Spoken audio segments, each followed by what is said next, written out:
Today we're reading from Srimad Bhagavatam, Canto 6, Chapter 12. Which is sure as glorious death. Well, 14 and 15. Text 14 says, since everything is dependent on the supreme will of the personality of Godhead, one should be equal-posed in fame and definition, victory, defeat, life and death. In their efforts represented as happiness and distress, one should maintain oneself in equilibrium without anxiety. Today's verse, text number 15.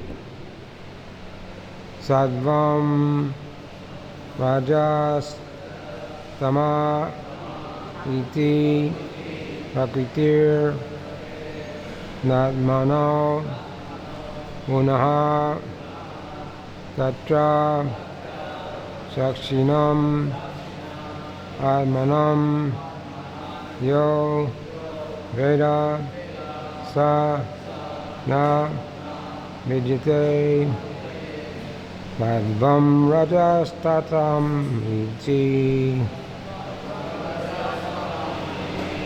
Prakritir Ano Gunaha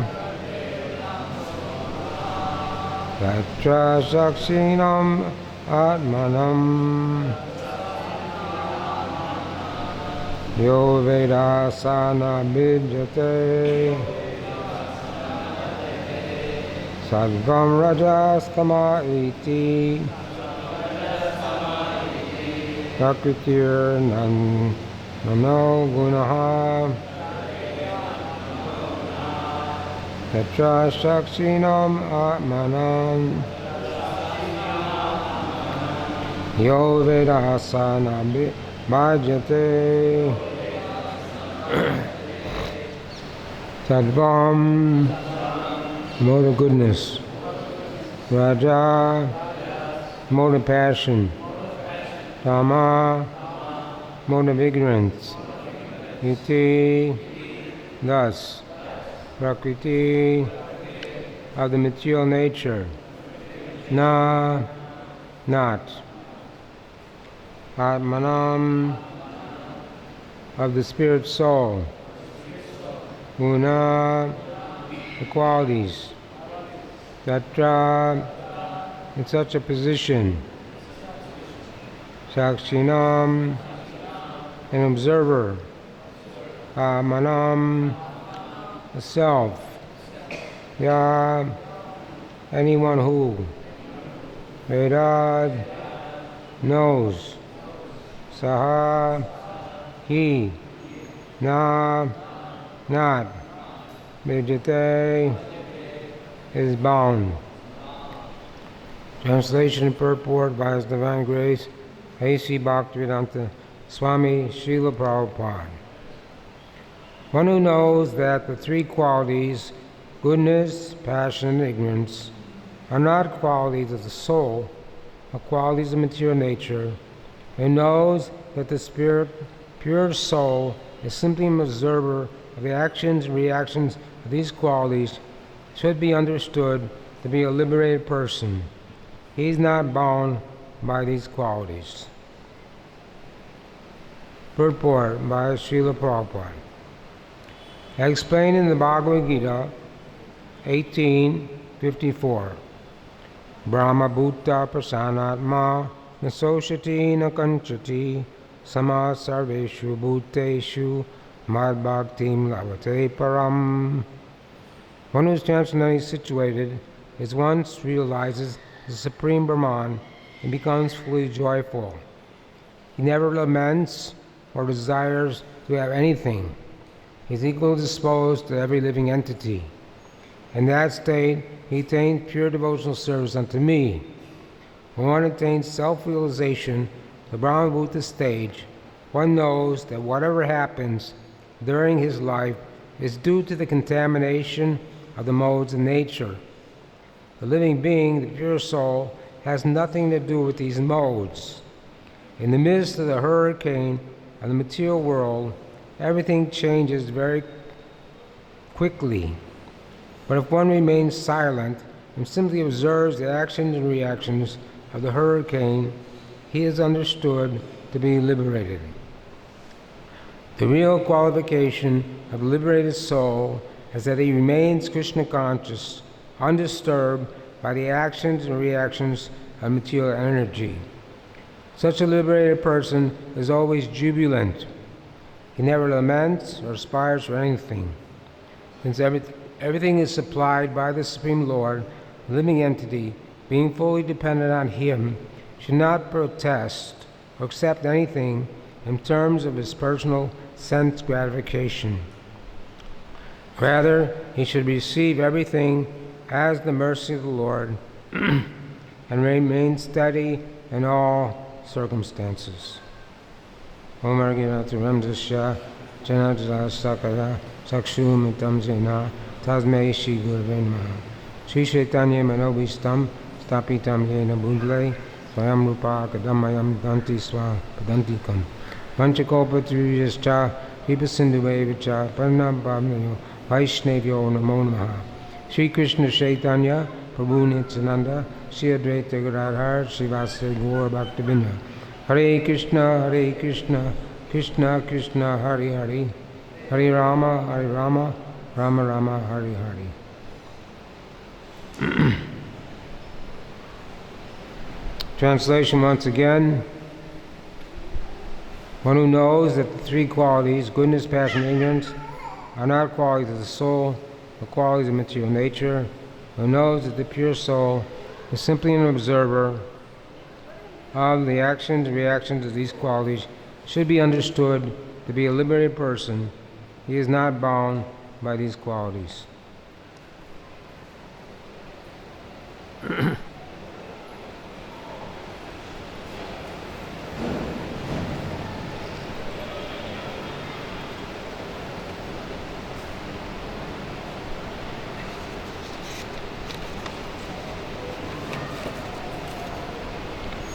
So Srimad Bhagavatam is the spotless Purana.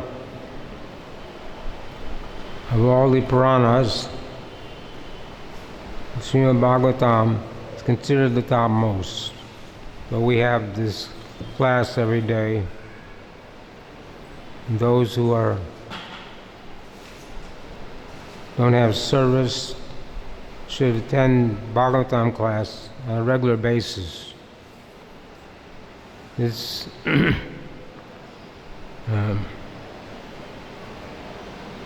should not think I don't have to come attend the Bhagavatam class. But we have English class, we have Hindi class, and it's on the radio also for those who are incapacitated for some reason they can't come and be here in person. But anyway, either way, the Srimad Bhagavatam, every page of the Bhagavatam, Krishna is on every page of the Bhagavatam. And Prabhupada made it his life's mission to translate and purport the Srimad Bhagavatam in English for our benefit, for the benefit of the whole English-speaking world. Because it is transcendental literature and has nothing to do with the three modes of material nature. Therefore, if you can't come to class, or if you're doing service, at least you should read the verse and purport every day and follow along with the storyline. Also, because it's purifying, and every chapter of the Bhagavatam has some palshruti or benediction or benefit you get by hearing it. So there are many stories. There's a story between Lord Shiva and Krishna. And Lord Shiva sent his heat weapon, the Shivaswara. And Lord Krishna sent his cold weapon, the Vishnuswara. So, where there's heat, we can tolerate, but cold one cannot tolerate. So even at the time of death, your body goes up to 107 degrees and it goes down to 0. So we know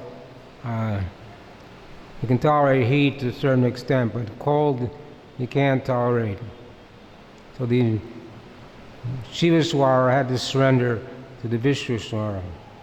And Prabhupada wrote in that story that this story of the fight between Lord Shiva and Lord Vishnu was most auspicious, it wasn't a mundane story. So all these stories in the Bhagavatam, stories between Krishna dancing with the gopis and Kubja, and Aniruddha and Usha, all these stories may seem like they're mundane, have some mundane tinge to them, but they're not mundane. They're all transcendently purifying. And when we read them, we get some pleasure in hearing them. Otherwise, Vyasadeva compiled the Bhagavatam, Sukadeva Goswami spoke the Bhagavatam, the Maharaj Parikshit. They didn't have any, they weren't materially motivated, so they had no reason to give anything that was on the material platform. So all these things that Prabhupada gave us, all the books that Prabhupada gave us, they're all on the spiritual platform. And if we're in the mode of goodness and we're following strictly the sadhana of bhakti-yoga, we get pleasure in hearing and reading these books. Where people, Yogaishra Praksanam, those who are too attached to material sense enjoyment, the resolute determination of both does not take place. So people who are in the modes of passion ignorance, they cannot derive any benefit or can't see the value of these books. So when we show these books to people, they reject them. The Prabhupada said even if they touch them, even if they read one word, they're benefited. So that's why Srila Prabhupada's foremost desire was book distribution. Because the kirtan should also go on side by side, but the kirtan the mridanga can only be heard a short distance. But the Briyat Madanga, the printing press, the printing of books goes on or is spread all over the world. Prabhupada used the example of the communists. They spread their influence by distributing literature. So this is why we held this Bhagavatam class so everyone can hear the Srimad Bhagavatam, and for the benefit of not only the devotees but the benefit of all human society. In this verse, the word is bhajate, which means free from bondage. So every day we sing Samsara Dava Naralita Loka Chanaya Karyana Gana Ganatram Pashasya Kalyana Gunarna Vasha Pande Guroshi Charanarvindam. The spiritual master is receiving benediction from the ocean of mercy. It's like a cloud pours water on a forest fire to extinguish it. So the spiritual master delivers the materially afflicted world by extinguishing the blazing fire of material existence. I offer my respectful obeisance on the lotus feet of such a spiritual master who is an ocean of auspicious qualities. So here in this purport, Prabhupada says the material nature is compared to a hurricane. We know when a hurricane comes, it can create so much damage and so much pain. It gives so much pain and trouble to the victims. So there are the conditioned souls and there are the liberated souls. So Vritrasura was a liberated soul, and he was acting as the guru for Indra, because they performed a sacrifice. The father of Vishwarup, Twasta, performed a sacrifice to get an enemy of Indra. He wanted to kill Indra, but he pronounced the mantra wrong, and instead of getting an enemy of Indra, he got a person who was Indra's enemy. So Vritrasura was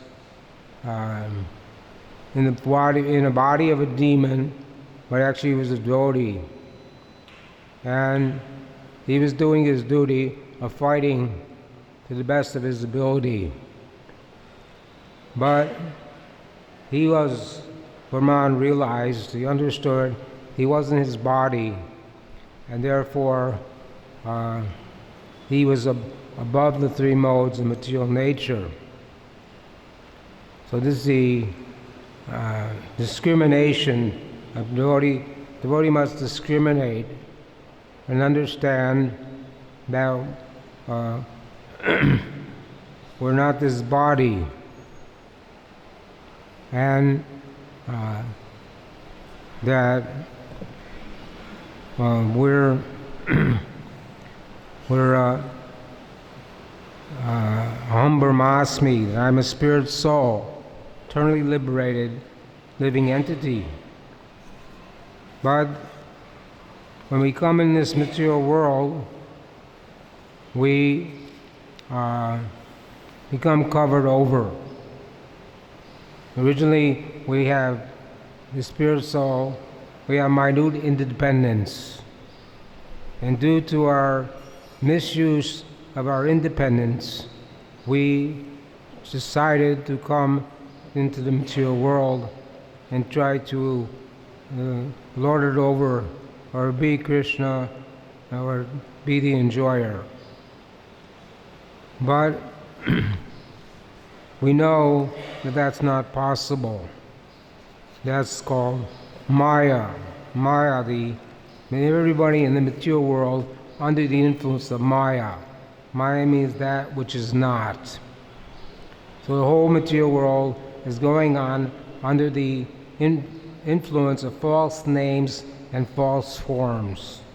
People think that I'm American, or I'm Russian, or I'm Chinese, or I'm this or that, I'm Christian, I'm Hindu, I'm Muslim. These are all false designations. Viver Subhai Krishna Nityadas. We're all spirit soul, eternal servants of Krishna. Ishvara Parama Krishna Satchidananda Vigraha. Nandi Radha Govindam Sarvakarna Krishna. Sarvakarna Karnam. Krishna, who is known as Govinda, is the supreme controller. He has an eternal, blissful, spiritual body. He is the origin of all. He has no other origin, for he is the prime cause of all causes. Sarva Karna Karnam. We are jivas. We are eternal part and parcel of Krishna. This is our position. It says the soul is 1/10,000th the tip of a hair. We're very minute.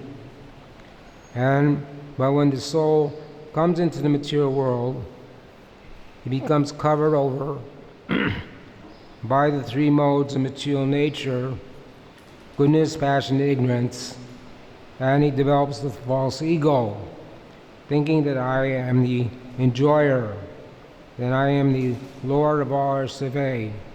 Ishwaraham Aham Bhogi, described in the Bhagavad-Gita in the chapter on the divine and demoniac.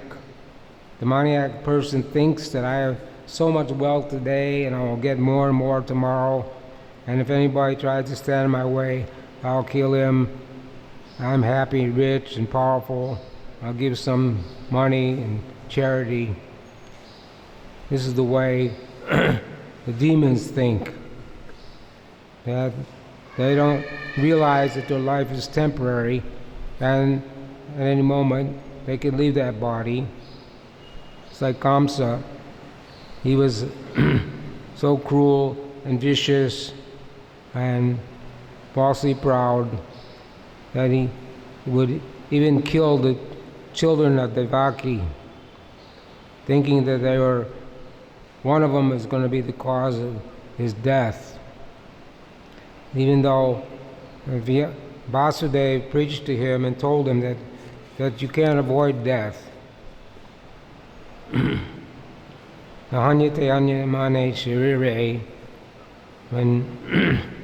Ardenos Menyatadehe Komaram Jabanam Jara Tatadayam Parapapti Dirastatra Namuyate. When boyhood to youth to old age, his soul is traveling, and then Dirastatra, he's undisturbed. The soul, at the time of death, he has to go to another body.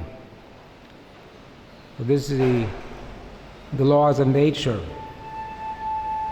Shri Shri Gauranitai Krishna Balaram Radha Shama Sundar Ki Jai. This is the laws of material nature. And the scientists, they make promises that we're going to stop old age, we're going to stop death, we're going to stop disease. But we don't accept such things. We cannot stop anything which is already ordained by the material nature, by the laws of nature. It's like you have these winter, spring, summer, and fall. That is always there. It's the laws of nature. It cannot be checked in any way. So the laws of nature says that we have to take birth, and we have to get old, we have to get diseased, and we have to die. And no material scientists can do anything about that. They may invent some things to seemingly prolong the life, but they can't ultimately stop death. They can't stop old age. They can't stop disease. No matter how much they try, how much they claim. These are just false claims. We don't accept them. And they also teach this theory, Darwin's theory of evolution. And there's a missing link. And because Darwin, he didn't know anything about the soul, his philosophy, we can't accept that as bona fide. And there's a missing link. And Prabhupada said that missing link is we kick on your head with boot. Because he claims that we evolved through the different species, and gradually the human being came into existence, coming from a monkey. But then we see so many monkeys in Vrindavan. There's the big one and the small one, but we haven't seen one human being come from a monkey yet. So they teach this Darwin's theory, but we don't accept that. That the less intelligent living entities become more intelligent. It's just the other way around. Brahma, the four-headed Brahma, the Brahma is the creator, secondary creator. He's the most intelligent human being, or living entity, and from him comes all the other living entities as the secondary creator. So a less intelligent being, if someone's retarded, you can't expect him to become intelligent, and gradually become intelligent. He won't become intelligent. So someone less intelligent, the intelligent person can't come from a less intelligent person. This is all given in Srimad Bhagavatam, and it is so we should not be bewildered or think in any way that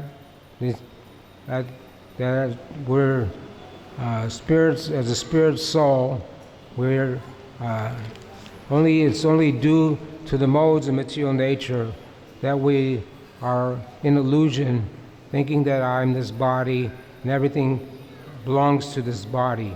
I, me, mine. is the 10th offense to the holy name, to think that I, me, mine, that I'm this body and everything belongs to me. So we have to give up this misconception. So here it says the liberated soul, he's the observer action of these qualities, but he's not disturbed in any condition. So the 8,400,000 species of life, only 400,000 are actually human beings. And the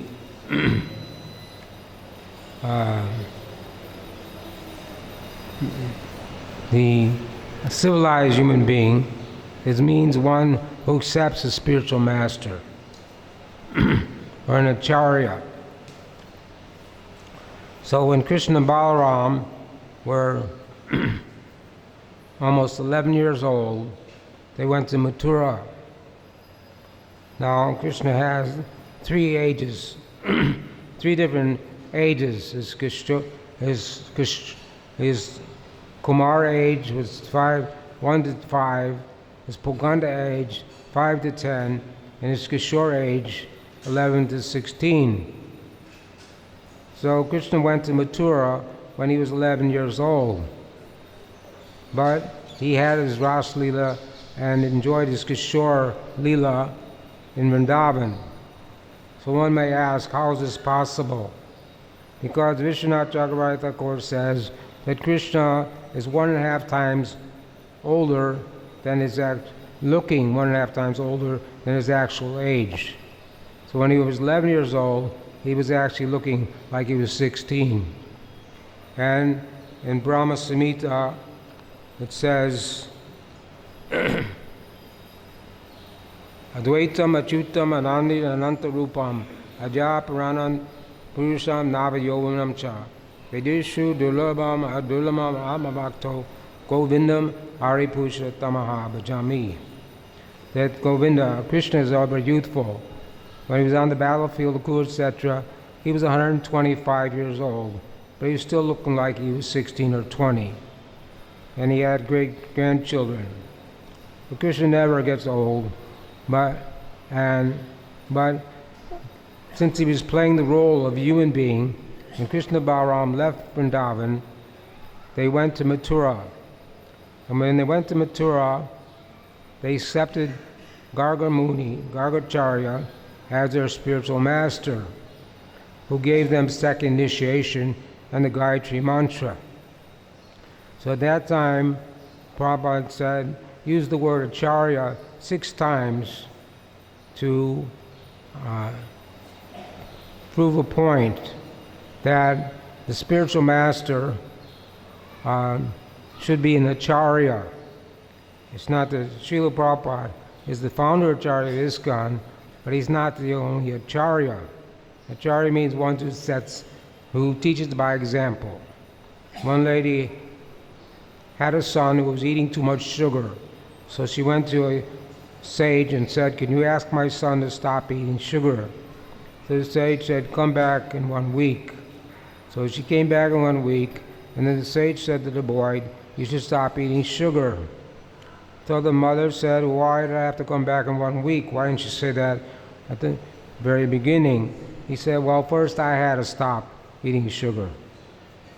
So if someone's an acharya, it means he teaches by example. If someone tells you not to smoke cigarettes, not to take alcohol, but if he's doing it himself, then it won't have much effect. The parents may tell you these things are bad for you, but if they're doing them themselves, then the child will also do them. So this is the difference between a conditioned soul and a person who's trying to be a liberated soul, trying to get out of the material world. The first, no guru ashraya, one must accept a spiritual master.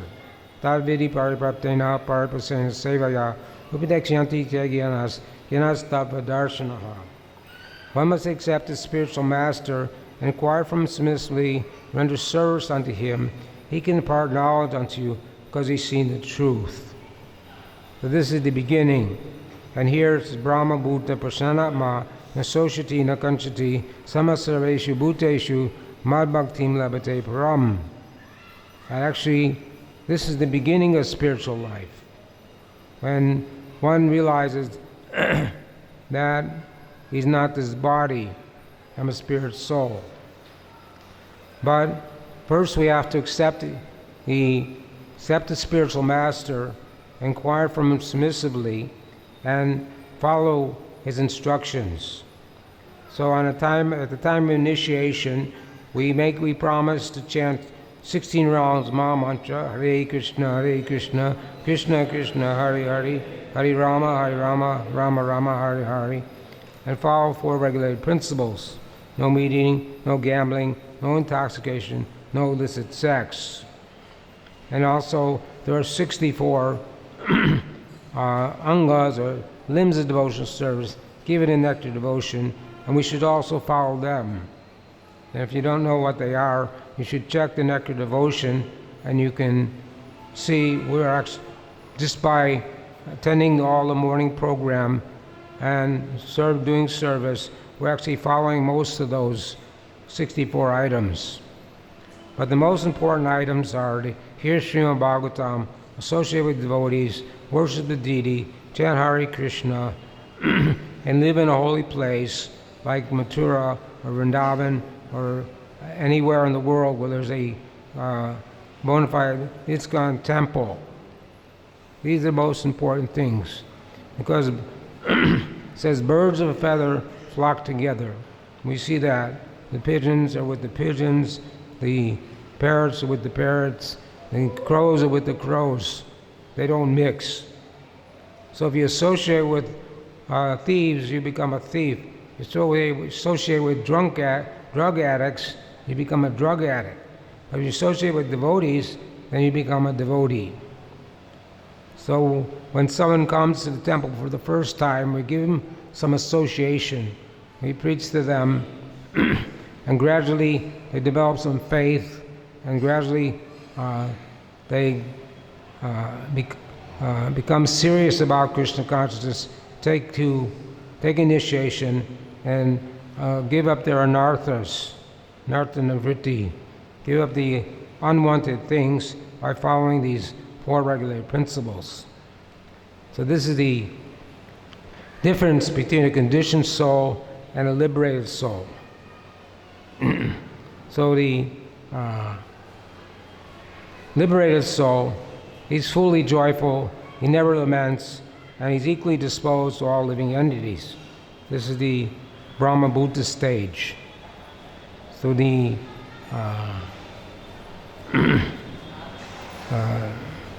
hurricane, Prabhupada says that this material world is like a hurricane, and everything changes very quickly. If one remains silent and simply observes the reaction to hurricane, he's understood to be liberated. So if there's a hurricane, we have to go in some safe place until it subsides. So the safe place is the lotus feet of the spiritual master. Vande Guroshi Charanarvindam. It says that we pray every day that only by the mercy of the lotus feet of the spiritual master can one obtain devotional service. So the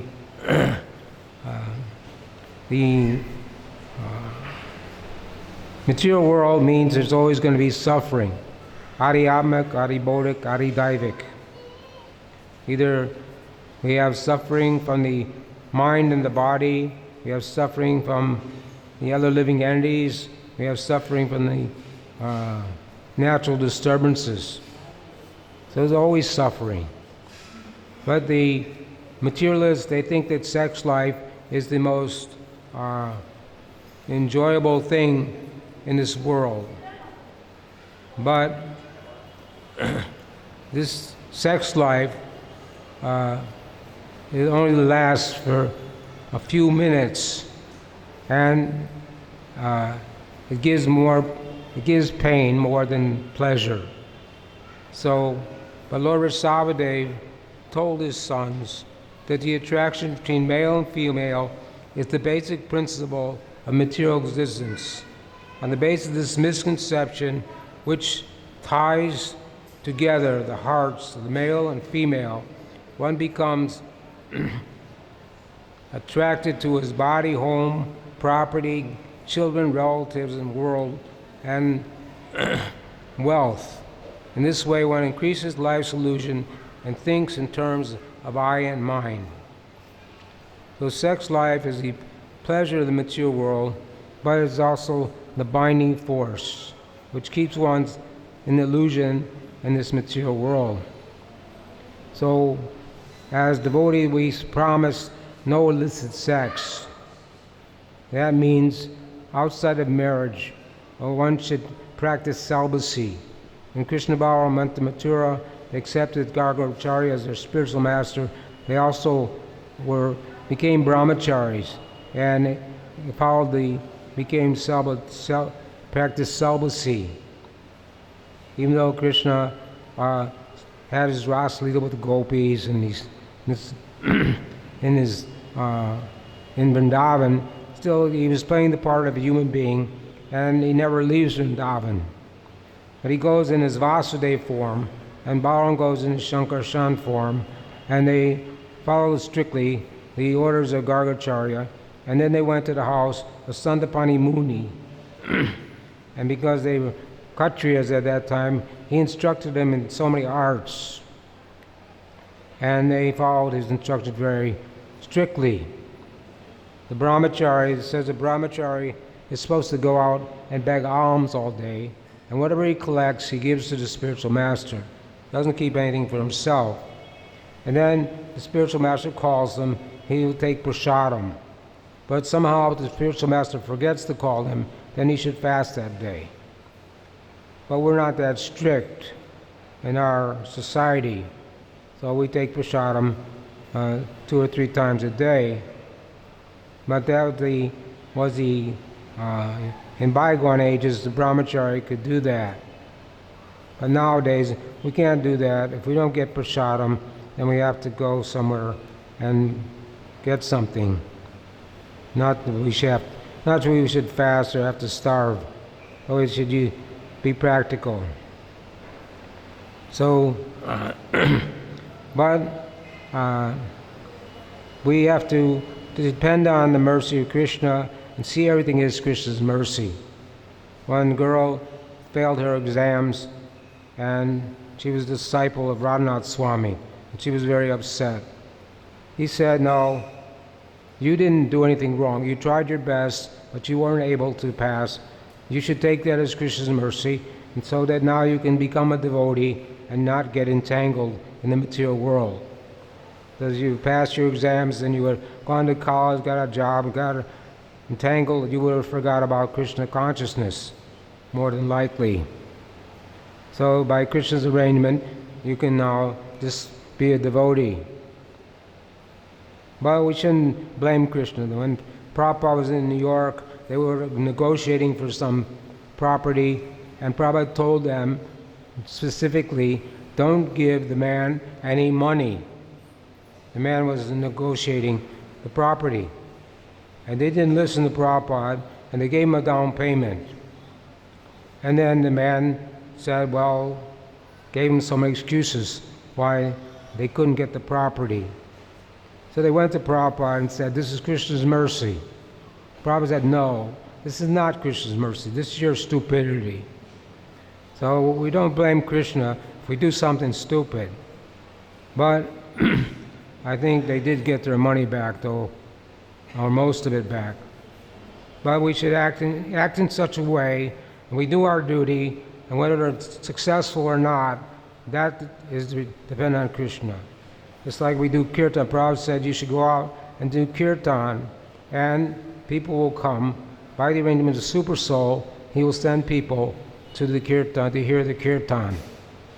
So when people go on book distribution, sometimes they do very good, the results are good, and sometimes they don't do very good.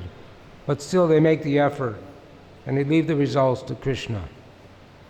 And in the 70s, we used to do book distribution,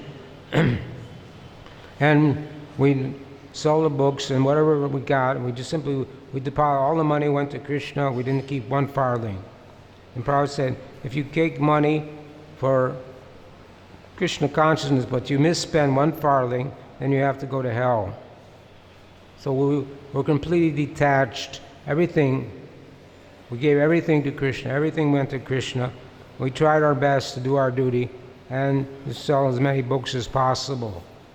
But sometimes we were successful and sometimes we weren't, but we still made the endeavor. So in either case, we should always endeavor to serve Krishna, and whatever happens, we should know that it's Krishna's mercy. Either way, it's Krishna's mercy. You know, Siddhama Vipra was a very poor man. He never asked for anything, so he was living very poor. And his wife told him, you go see your friend Lord Krishna, and maybe he can help us improve our situation.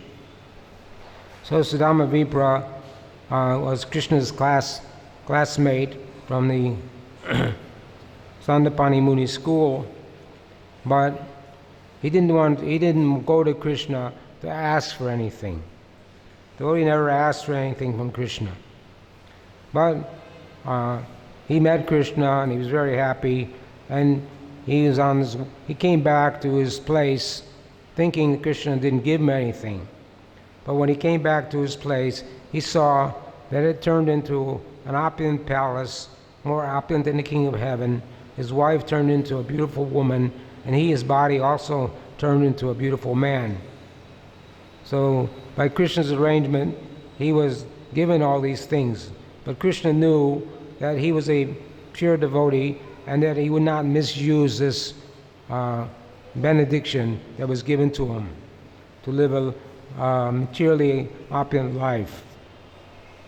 So in this way, we see devotees in Gaur Lila and Krishna Lila that are sold out and simply depend on the mercy. Bhaktivinoda Thakur says, Manasadeya Deya Yogi Ishwar. My house, my children, my wife, everything, whatever it is, it's yours. Nothing belongs to me. I simply surrender everything. And one gopi told another gopi, if you have any attachment to society, friendship, and love, then don't go see that boy Govinda, who's playing at Vansivat on the banks of the Yamuna. So we have to be equal disposed in all circumstances and see everything as Krishna's mercy, whether we're in happiness or distress, pain, pleasure. These are all dualities in the material world, have nothing to do with the spirit soul. So it's not an easy thing to come to realize that I'm not this body, I'm a spirit soul. But it's a gradual process, gradual purification, Chaitodarpana Marjanam, by chanting Hare Krishna without offense, by hearing Srimad Bhagavatam. Lord Kapila Dev says we hear the pastimes, names, form, qualities of Krishna for a very long time. As we're coming from a contaminated atmosphere and our hearts are very dirty. Sometimes Western hearts like cleaning coal. It's very hard to clean coal. It's very hard to clean the contaminated heart. And it says, if you chant the holy name of the Lord, even if you chant 64 rounds, but if you don't feel ecstatic symptoms, if there's no tears from your eyes, hair standing on end, voice faltering, that means that your heart is steel framed and that you're still committing offenses to the holy name. So, but the holy name itself is pure. Nama Chintamani Krishna Chaitanya Rasa Vigraha. That the holy name is non-different than Krishna. And if we chant the pure holy name, then we'll get the benefit, we'll experience ecstatic symptoms. And the devotees in Gaur Lila, if you read Chaitanya Charitamrita, Chaitanya Bhagavat, you can understand when Mahaprabhu did kirtan, the devotees were in ecstasy, and the ecstatic symptoms were there. So, ecstatic symptoms will come if we chant purely. Everything will be revealed to you. You understand you're not this body. You understand you're identity as a spirit soul. You understand your Sarup, what your eternal service to Krishna is. If you can chant the holy name of the Lord this one time without offense. And in this way, this will be one will attain the perfection of life, either by Nitya Siddha, Kripa Siddha. They're also the eternal associates of the Lord, which are called Nitya Siddha. They come from the spiritual world to assist the Lord in his pastimes. Then there's the Sadhana Siddha, those who practice Vaidhi Bhakti and attain perfection by sadhana. And there's Kripa Siddha, in the case of Jagai and Madai, or Magrai the hunter. They were able to attain perfection by getting the mercy of a pure devotee. And here it says that we should accept whatever Krishna sends and not accept anything for personal sense gratification. We should always depend on Krishna in all circumstances. In that story of Magrai the hunter, Prabhupada wrote in the purport, Magrai the hunter had become a sadhu, and Narada Muni was his spiritual master. So Narada Muni told him, you just sit down on the bank of the river, worship Tulsi and chant Hare Krishna, all your necessities will be supplied to you. So Magrai the hunter was doing that, and then when Narada Muni came to see him, he said that you're sending too much prasadam. And in the purport, Prabhupada wrote that the devotee should simply not save any prasadam for the next day. Whatever comes that day, we should distribute at the end of the day. In this way, always depend on Krishna for our prasadam, for our maintenance, for everything. Be fully surrendered soul. A surrendered soul sees everything as does it, whatever is favorable, rejects what is unfavorable, knows that Krishna is our protector, Krishna is our maintainer, that everything is Krishna's mercy, and feels oneself meek and humble. Janadapi sunichena, chorapi sisana, amanina mandena kirtanya sarari. So we should take that verse and along with the Maha Mantra, Krishnadas Kaviraj says, we should string that verse around our neck and wear it always. In this way, we can chant the holy name continuously. So the false ego will be diminished if we chant this every day. So we chant Sri Krishna Chaitanya Prabhu Nityananda Shri Advaita Gadadhar Shivasade Gaur Bhaktavinda. And before we chant Hare Krishna, to free us from offenses, we should also chant this Tarnadapi Sanuchena, Chorapi Sisana, Manina Mandina, Kirtanya Sarari, and try to give up our false ego, our misconceptions about our true identity. In this way, we can make our life successful and go back home, back to Godhead. So I have to stop there. There's many more things we can say. If you read the story about the Prahlad Maharaj and the Python man, you'll get the idea of how someone can be completely detached. If you read the story about the Avanti Brahman in the 11th canto, you'll also understand how someone can become detached in this way. Always be the observer and not be affected in all circumstances. So everything, we see everything as Krishna's mercy. Even Haridas Thakur, he was beaten in 22 marketplaces, but he took it as Krishna's mercy. He said, because I heard blasphemy from the Muslims, I was forced to be beaten in 22 marketplaces. But the Lord showed his mercy upon him, so he did not feel any pain. And Lord Chaitanya said, I've taken all. Lord Chaitanya said, I took the beating on my own back, and he turned around and showed Haridas Thakur the marks on his back. So Haridas Thakur was a completely surrendered soul, so Krishna protected him and accepted everything as Krishna's mercy. This way, we can try to be equal poles as much as possible, but we should also be practical. If we're sick, we have some disease, then we should take some medicine or do something. We should not neglect our bodies. We should keep the body and soul, do what is necessary, keep the body and soul together so we can perform devotional service and keep ourselves fully engaged so we can be always in Krishna consciousness and not fall again into the material pool of material illusion and not have to take birth again in the lower species of life. Hare Krishna.